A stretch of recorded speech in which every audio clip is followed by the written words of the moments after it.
देश के विजेता, मोक्ष मार्ग के प्रतिपादक चरण तीर्थंकर श्रवण भगवान महावीर स्वामी के चरणों में कोटि कोटि वंदन करते हुए एक भगावतारी चर्चा चक्रवर्ती भीष्म प्रतिज्ञाधारी अखंड बाल ब्रह्मचारी आचार्य सम्राट पूज्य श्री जयमंती महाराज के चरणों में कोटि कोटि वंदन करते हुए उन्हीं के 11वें पटधर आचार्य सम्राट पूज्य श्री सुखचंद जी महाराज के चरणों में कोटि कोटि वंदन। जगदीपति व्याख्यान मध्यस्पति उग्र विहारी वचन सिद्ध सागर 12वें पटधर आचार्य प्रवेश सुखचंद जी महाराज गौर तपस्वी उपाध्याय प्रवेश गुणचंद्र जी महाराज मेरे नंदासा प्राणायाम जीवन उद्धारक परम पूज्य गुरुदेव डॉक्टर श्री पदमचंद्र जी महाराज के चरणों में कोटि कोटि वंदन करते हुए सभी गुरु भगवान के चरणों में वंदन करते हैं। गुरुदेव से क्या कहते हैं आत्मबंधुओं, अनंत अनंत ज्ञानी सर्वज्ञ सर्वदर्शी तीर्थंकर प्रभु महावीर स्वामी जिन्होंने संसार की भव्य प्राणियों को जिनवाणी के माध्यम से आत्मा का बोध दिया। ज्ञानी जन कहते हैं कि जो आत्मा को जान जाता है वो भगवान को प्राप्त कर लेता है, लेकिन आज तक इस जीव ने आत्मा को पहचाना ही नहीं, इस आत्मा को जाना ही नहीं। कहते हैं कि जो वस्तु बहुत ज्यादा निकट होती है वो अमूमन आंखों को दिखाई नहीं देती। जैसे उदाहरण के लिए आंख पर काजल लगाया जाता है, वो काजल आंखों के इतने निकट है कि वहां पर व्यक्ति स्वयं अपने काजल को देख पाता है क्या? नहीं देख पाता है। वैसे ही जब घर के अंदर घर परिवार के सदस्य अपने निकट होते हैं, नजदीक होते हैं, उस समय तो उनकी याद नहीं आती, लेकिन जब बच्चा दूर जाता है, काफी दिन तक बाहर गांव गया हुआ है, परदेश गया हुआ है, विदेश गया हुआ है और वो शाम को लौटने वाला है, लेकिन आने में देर हो जाती है, तो आप क्या करते हो? आप चिंताग्रस्त हो जाते हो, आपको अपने बेटे की बहुत याद सताने लगती है। नजदीक रहते हैं तब तो पूछते भी नहीं, लेकिन जब दूर जाता है तो याद आती है। आत्मबंधु ठीक उसी प्रकार ज्ञानी जन ने कहा कि ये आत्मा इस शरीर के इतने निकट है कि व्यक्ति अपने आत्मा का भान कर ही नहीं पाता है, लेकिन जब ये आत्मा शरीर से अलग हो जाती है उस समय इस जीव को पश्चाताप रहता है कि मनुष्य जन्म मिला, ये शरीर मिला, 5 इंद्रियां मिली, लेकिन इसका सदुपयोग नहीं कर पाए। आत्मबंधुओं 2 शब्द होते हैं, एक होता है चिंतन और एक होता है चिंता। दोनों के बीच में बहुत ज्यादा फर्क नहीं है।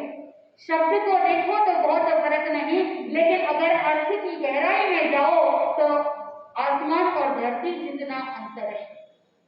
समझने का विषय है कि जब ये आत्मा स्वभाव में रमण करती है, जब ये आत्मा अपने सद्गुणों के अंदर रमण करती है, वो आत्मा चिंतन करना प्रारंभ कर देती है। आत्मा अगर स्वभाव में है तो चिंतन, और अगर आत्मा पर भाव में है, पर का मतलब क्या है? पर का मतलब है पदार्थ, पर का मतलब है उद्गल, पर का मतलब है जड़, यानी जो आपकी आत्मा के अलावा बाकी सब वस्तुओं के अंदर आपकी रमणता चलती है।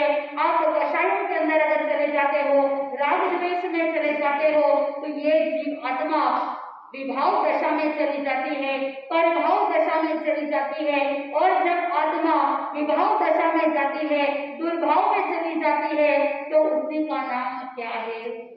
चिंता। कितना सरल डेफिनेशन है।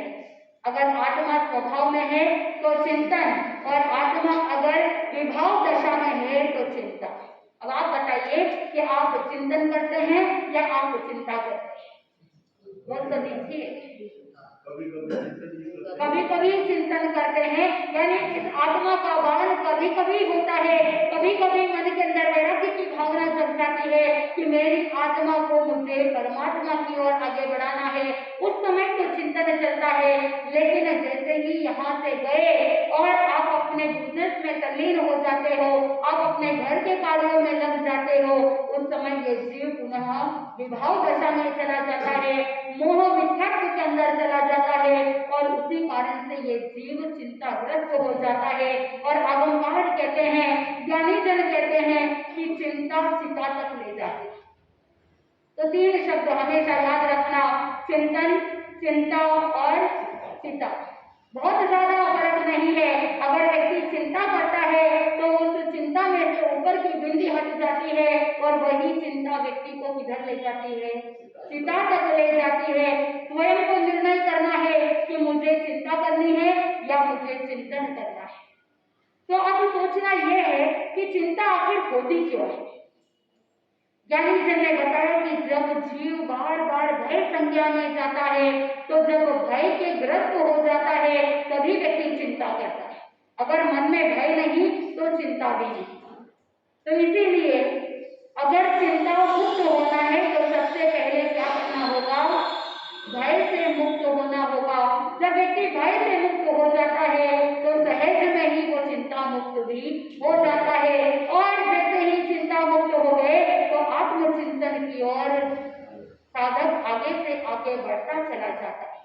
आत्मबंधुओं, कल प्रसंग चल रहा था, मुनिराज गवेषणा कर रहे हैं लक्ष्य पाक तेल का, और साथ में वहां पर अतुकारी भट्टा के वहां पहुंच गए और उधर गवेषणा कर रहे हैं। और उसने अपना अहोभाग्य समझा, ये नहीं सोचा कि भाई लाखों करोड़ों का मूल्य लक्ष्य पाक तेल और मैं मुनिराज को ऐसे ही बहरा दूं, इस तरह से विचार नहीं किया। उसके मन में हमेशा आत्मभाव था, क्षमा भाव प्रकट हुआ था, इसीलिए उसके मन में चिंता नहीं चिंतन था। और उस समय जब दासी को कहा, और कल कितनी बोतलें फूट गई थी, एक बोतल जो दासी को बोला था कि जाकर के लेकर के आओ, लेकिन देवराज इंद्र ने उस देव सभा के अंदर प्रशंसा करी और उसी प्रशंसा के कारण से विद्यार्थी देव परीक्षा लेने के लिए आया। और जैसे ही दासी लक्ष्यपाक तेल की बोतल लेकर के जा रही थी, देव ने दिया झपट्टा और वो तेल नीचे गिर गया। आत्मबंधुओं, उस समय अतुकारी भट्टा ने क्रोध नहीं किया। उसने कहा कि कोई बात नहीं, चिंता करने की कोई बात नहीं, तुम घबराओ मत, अंदर जाकर के दूसरी बोतल लेकर के आ जाओ। वो सावधानी से अंदर जाती है और दूसरी बोतल लेकर के आती है। जैसे ही पहुंचने वाली होती है, देव ने वापस दिया झपट्टा और वो तेल नीचे गिर गया। दूसरी बोतल भी फूट गई। अब वो दासी घबराने लगी, डरने लगी। क्यों क्यों डर रही थी? वो सोचने लगी, डर इसलिए था कि वहां पर कहीं मालकिन डांट ना दे, अतुकारी भट्टा से डांट ना खानी पड़े, और अगर इसकी भरपाई करनी हो तो उस दासी की कोई बस की बात नहीं थी। अब वो भय था, इसलिए चिंता भी थी। अब उसी चिंता के अंदर वो थर-थर कांपने लगी। लेकिन अतुकारी भट्टा ने कहा, तुम घबराओ मत, तुम डरो मत, अंदर जाकर के क्या करो, तीसरी बोतल लेकर के आ जाओ। यहाँ पर मुनिराज खड़े खड़े देख रहे हैं कि लाखों करोड़ों का मूल्य लक्ष्य पाक तेल, और वहां पर न उनके मन में रोष आया, न ही अतुकारी भट्टा के मन में रोष आया। मुनिराज सोच रहे हैं कि मेरे जो गुरु भाई है, साथी मुनि है, उनका इलाज करना है और उनके इलाज के लिए लक्ष्य पाक तेल चाहिए। लेकिन देखो अंतराय कर्म, मेरे लाभांतराय कर्म कि मुझे लाभ प्राप्त नहीं हो रहा है। बहुत बार आप भी अपने जीवन में अनुभव करते हैं कि कुछ भोजन कर रहे हो, यहाँ तक पहुँचते हैं लेकिन गले से नीचे नहीं उतरता है, मुंह तक आ जाता है निवाला, लेकिन मुंह के अंदर जाने की बस की बात नहीं रहती। ठीक उसी प्रकार लक्ष्य पाक तेल सामने है और उनके पात्रे में आने ही वाला है, लेकिन अंतराय कर्म कैसे कि वहां पर उनको लाभ की प्राप्ति नहीं हो रही। अतुकारी भट्टा ने भी क्रोध नहीं किया, वो भी सोचने लगी, मेरे कैसे दानांतराय कर्म कि मैं लक्ष्य पाक तेल जो बहुत दुर्लभ है, हर किसी को सुलभता के साथ प्राप्त नहीं होता, यहाँ पर मेरे पास अवेलेबल है, लेकिन फिर भी मेरी कैसे अंतराय कर्म कि मैं सामग्री पदार्थ होने के बावजूद भी दान नहीं कर पा रही। दासी पर गुस्सा नहीं किया। वही अगर आप अपने घर पर कोई काम वाली काम कर रही होती है, गलती से भी अगर उसके हाथ से कोई एक कांच का बर्तन टूट जाए, नीचे गिर जाए, तो घर के अंदर क्या हो जाए, थोड़ा बोल तो दीजिए। आप चीखोगे, चिल्लाओगे, और अगर आपका डिनर सेट घर के अंदर और तमाशा मचा लोगे। आप कहने लग जाओगे कि मेरे पीहर से इतना महंगा डिनर सेट आया था और तुमने इस सेट को बिगाड़ दिया, सेट खराब हो गया। आत्मबंधु, डिनर सेट का इतना मूल्य नहीं जितना मूल्य लक्ष्यपात तेल का है। लाखों करोड़ों स्वर्ण मुद्राओं को खर्च करके लक्ष्यपात तेल बनवाया था, लेकिन वो तीसरी बोतल वहां पर जैसे ही ला रही थी, उसने सोचा कि शायद मेरी असावधानी है, अब मैं क्या करूं। सावधानी पूर्वक लेकर के जाऊं, धीरे धीरे कदम बढ़ाते हुए सावधानी के साथ ले जा रही थी, लेकिन देव ने दिया झपट्टा और वापस तीसरी बोतल भी गिर गई। आतंककारी घटना वहां पर वापस कहती है, कोई बात नहीं, अंदर कितनी बोतलें पड़ी है, 32 बोतलें पड़ी है, तुम जाओ और जाकर के दूसरी बोतल, चौथी बोतल लेकर के आ जाओ। उस समय वो दासी जाती है, उसने सोचा शायद मेरे हाथ बहुत सीखने हैं, इसीलिए मेरे हाथ से क्या हो रहा है, स्लिप हो रहा है। एक काम करती हूँ कि हाथ में कपड़ा रख करके अच्छे से पकड़ करके जाऊंगी तो इस बार बोतल गिरेगी नहीं। जैसे ही वो अंदर गई और लक्ष्यपात तेल की बोतल लाती है और हाथ में एक कपड़ा रख करके सोचा कि कपड़ा रहेगा तो चिकनाहट के वजह से बोतल फिसलेगी नहीं, कपड़े में पकड़ करके अच्छे से ला रही थी, लेकिन देव शक्ति के सामने मनुष्य भी बहुत बार हार जाता है। देव ने फिर से दिया झपट्टा और वो बोतल भी टूट गई। ऐसे करते करते 4 नहीं, 5 नहीं, 30 बोतलें टूट गई। अब बची कितनी है? सिर्फ 2 बोतलें बची है। 30 बोतल टूट गई और उस समय वो आतंकवादी घंटा अपनी दासी को कहती है कि तुम घबराओ मत, आराम से लेकर के आओ। और ये 31वीं बोतल थी और 31वीं बोतल जब लेकर के आ रही थी तो जैसे ही थलेटी तक पहुंची, देव ने अपनी माया से ऐसा किया कि वो दासी थलेटी पर ठोकर खा के नीचे गिर गई और वो 31वीं बोतल भी टूट गई। अब मात्र 1 बोतल बची है। आतंकवादी घटा सोच रही है कि दासी से इतनी लापरवाही तो नहीं हो सकती, इतनी असावधानी भी नहीं हो सकती। 1 बोतल 2 बोतल टूटे, समझ में आए 31 बोतलें टूट गई है।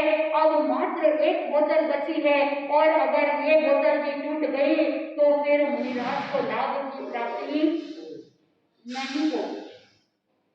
आत्मबंधु, उसी समय उसे ध्यान आया कि हो ना हो कोई देव शक्ति है जो ये सब कर रहा है, और उसी समय उसने अपने शील अधिष्ठायक देव को याद किया और आतंकवादी घटा ने संकल्प किया कि हे मेरे शील के अधिष्ठायक देव, जीवन में अगर मैंने शुद्ध रूप से शील का पालन किया है तो अब ये जो 32वीं बोतल जो मुनिराज को बहराना है वो बिल्कुल भी नहीं टूटेगी।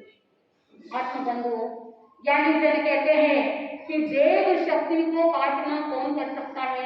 देव शक्ति ही काट सकती है, देव शक्ति का परास्त देव शक्ति ही कर सकता है। ठीक उसी प्रकार जब आतंकवादी घटा ने शील अधिष्ठायक देव को याद किया तो वहां पर इंद्र महाराज का आसन भी चलायमान हुआ और वो शील के अधिष्ठायक देव वहां पर उपस्थित होते हैं। और जब दासी को कॉन्फिडेंस के साथ कहा कि तुम घबराओ मत, बिल्कुल भी ये 32वीं बोतल बिल्कुल भी नहीं टूटेगी, तुम गिरोगी नहीं, बोतल भी नहीं गिरेगी, तुम जाओ, मुझे अपने आप पर विश्वास है, मुझे अपने धर्म पर विश्वास है और मुझे अपने शील पर विश्वास है, तुम बिल्कुल निश्चिंत होकर के जाओ और जाकर के अंदर से अंतिम लास्ट 1 जो बोतल बची है वो लेकर के आ जाओ। उस मिथ्यात्वी देव ने बहुत प्रयास किया, झपट्टा दिया, गिराने की कोशिश की, लेकिन उस मिथ्यात्वी देव का कोई भी जोर नहीं चला।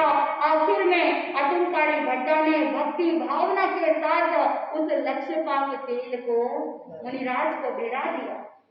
बहराने से पहले प्रसन्नता की भावना, बहराते समय भी अहोभाव और बहराने के बाद भी अहोभाव इतना अधिक कि वहां पर वो प्रसन्नता के साथ मुनिराज को दरवाजे तक विदा करने के लिए गई मुनिराज ने सोचा कि अभी मैं यहाँ पर खड़ा हूँ, इसलिए ये दासी से कुछ भी नहीं कह रही है, लेकिन जब मैं यहाँ से चला जाऊंगा उसके बाद दासी को डांट भी पड़ सकती है, दासी को दंड भी मिल सकता है। इसलिए मुनिराज ने सोचा कि मैं भलावन दे दूं और अतुंगारी भट्टा को कहा कि तुम अपनी दासी पर क्रोध मत करना।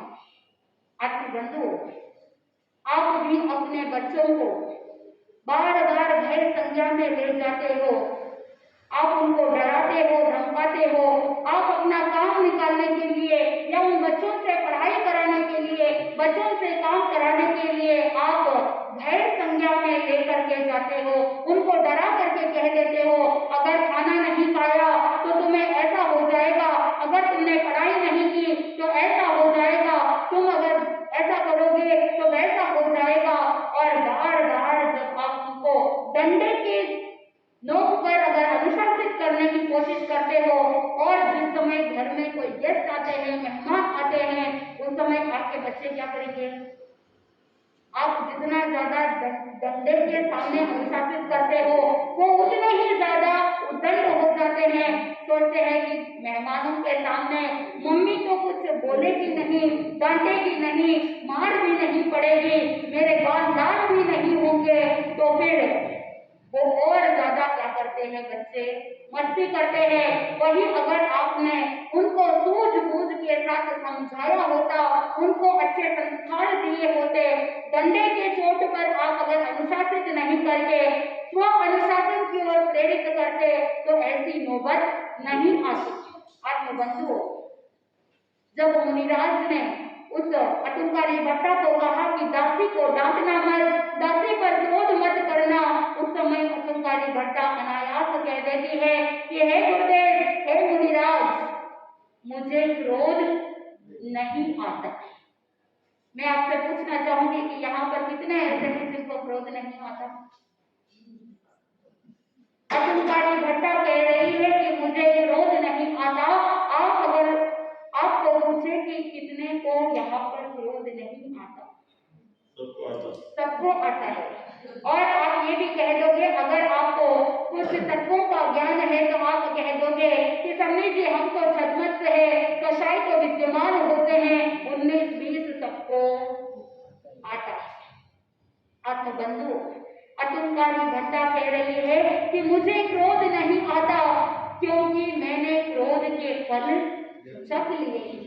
मुनिराज भी सोचने लगे कि क्रोध के फल कैसे चखे जाते हैं, तो मुनिराज ने जिज्ञासा के कारण से पूछ लिया कि तुमने क्रोध के फल कैसे चख लिए। उस समय वो अतुंगारी भट्टा सोचने लगी कि आज मौका है, अवसर है कि गुरुदेव समक्ष विराजमान है, गुरुदेव पधारे हैं, मुनिराज पधारे हैं, क्यों ना मैं अपने पापों की आलोचना करूं।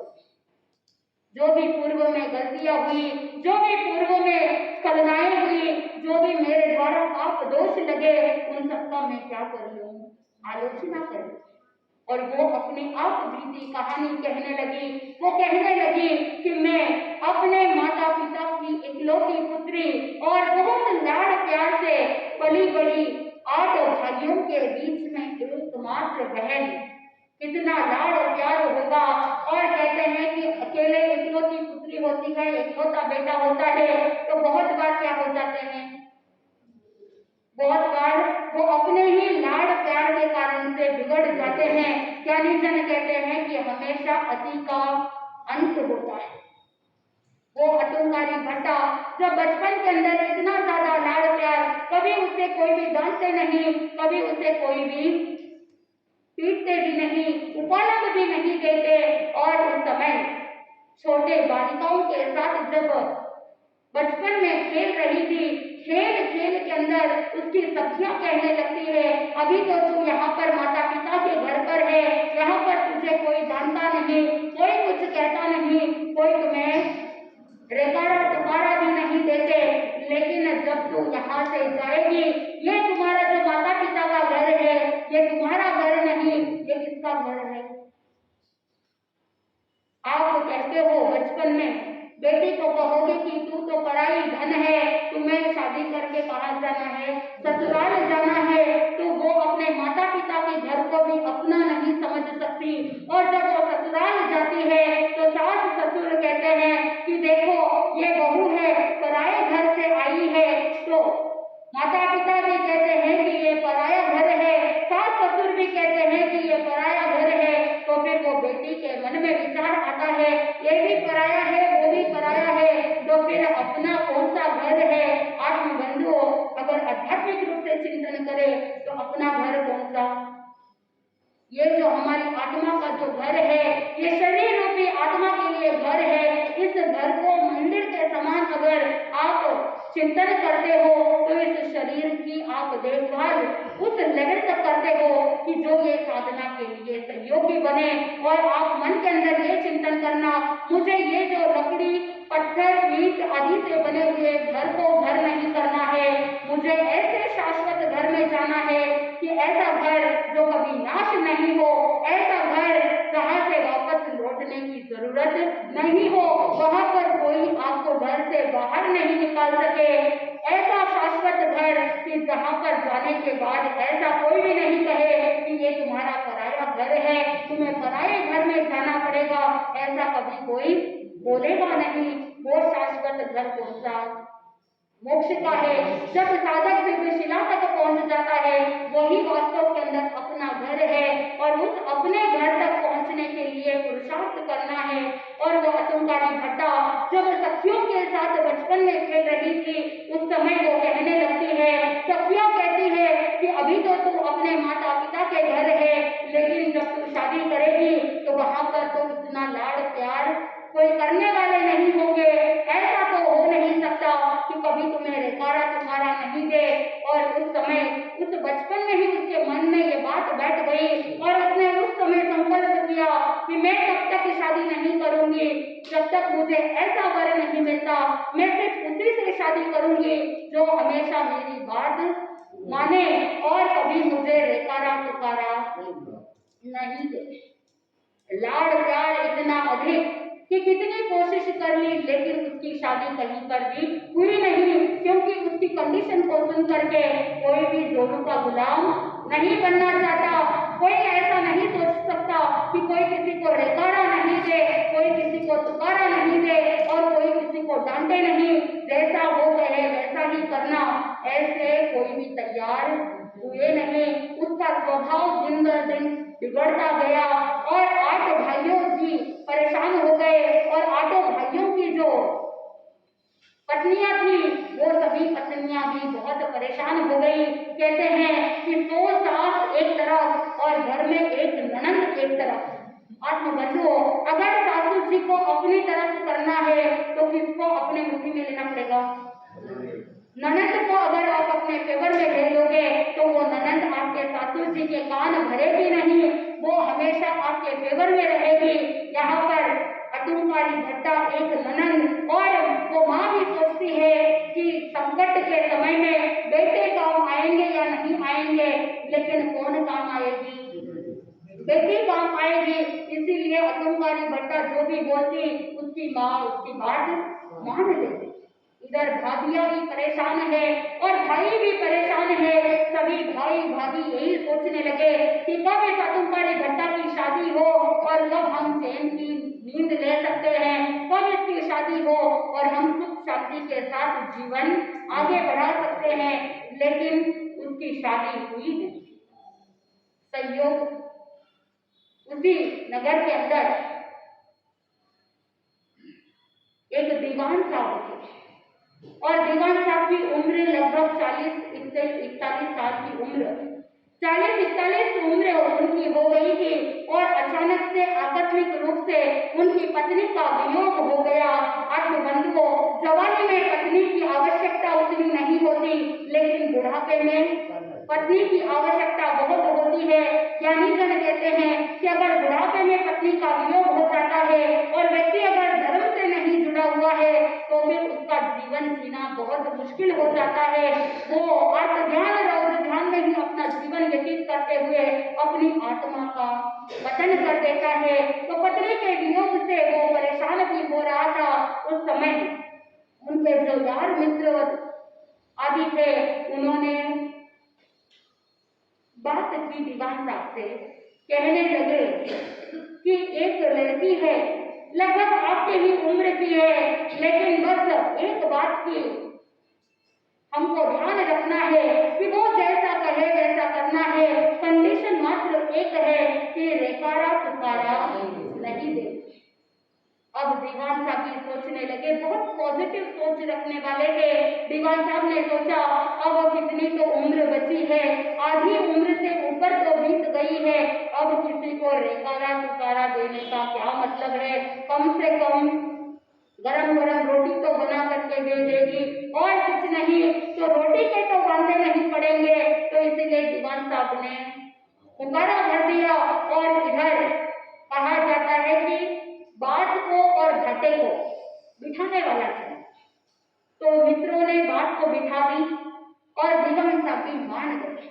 अब दीवान साहब की शादी अतुंकारी भट्टा से होती है, और विवाह होने के बाद कैसे अतुंकारी भट्टा ने अपने पति के ऊपर कंट्रोल लिया और कैसे वो अपने जीवन में आगे बढ़ता है। जैसे जैसे हम इस कथा प्रसंग को सुनेंगे, अतुंकारी भट्टा कैसे अपने क्रोध के पल को कैसे चखती है, उसके साथ ऐसा क्या बीतता है जिसके कारण से वो अनर्थ की ओर बढ़ते हुए अपने आप को वापस कैसे बचाती है। जैसे जैसे हम कथा प्रसंग को सुनेंगे, अपने भीतर से ज्ञान की प्राप्ति होगी। इसी मंगल भावना के साथ आनंद ही आनंद बोले श्री जैन धर्म की।